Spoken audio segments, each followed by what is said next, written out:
건설업TV 권부장입니다. 건설업 등록 기준 중에서 기술 능력에 대해서 한번 말해볼까 합니다. 일단 등록 기준을 제대로 파악하는 것이 중요하겠죠. 현행컴퍼니 홈페이지에 들어오셔서 공사업 등록 탭에서 건설업 등록을 클릭하시면 업종들이 쭉 나열되죠. 습식 방수를 한번 클릭해 볼게요. 영업범위, 업무 내용, 공사 예시 이렇게 나와 있고 밑에는 등록 기준이 나와 있습니다.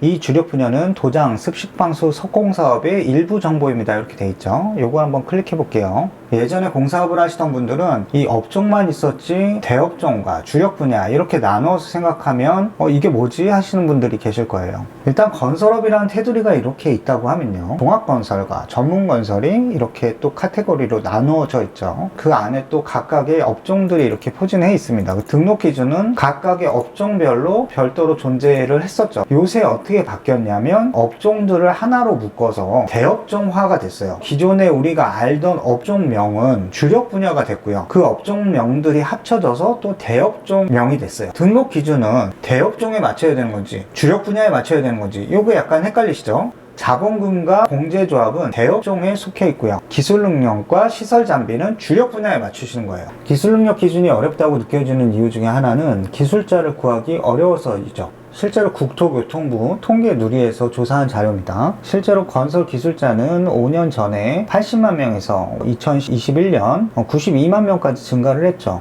이건 지금 대한건설협회에서 통계 조사한 자료고요. 2017년 6만 5천 개에서 2021년 8만 7천 개 정도로 33% 이상 증가를 한 거예요. 2배 이상의 비율로 증가를 한 거거든요.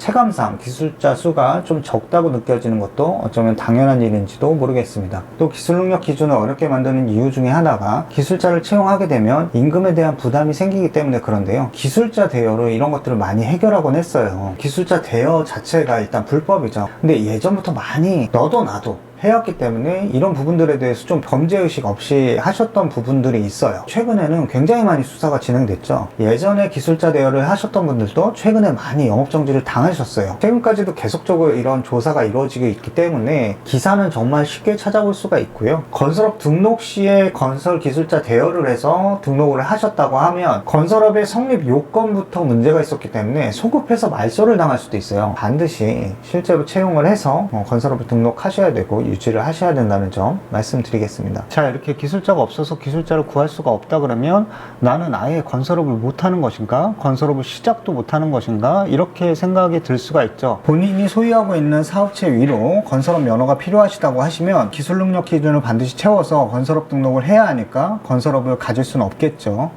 하지만 방법이 없는 건 아닙니다. 바로 타인이 운영하던 건설업 법인을 인수하면 되시는 거예요. 양도 매물 페이지에 들어가시면 이런 매물들을 그냥 인수하신다고 하시면 바로 건설업을 하실 수는 있으시겠죠. 양도자가 등록 기준을 채워서 주는 건 아니기 때문에 가져오셔서 등록 기준을 채워 넣으셔야 됩니다.